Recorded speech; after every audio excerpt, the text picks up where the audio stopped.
Hey, good afternoon, everybody. This is Bill from Competition Cars.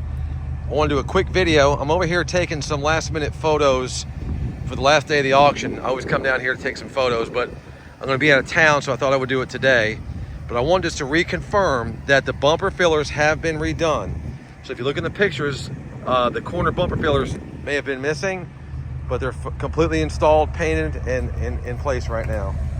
And I wanted to just basically have you guys have an opportunity to see this car in the natural light one more time. It's a beautiful day. It's a beautiful car. Extremely low miles, very well sorted. So there it is, check it out. Got a few days left. Appreciate you looking at it. It's an amazing car. Look at that paint, how pretty that paint turned out. Very, very nice.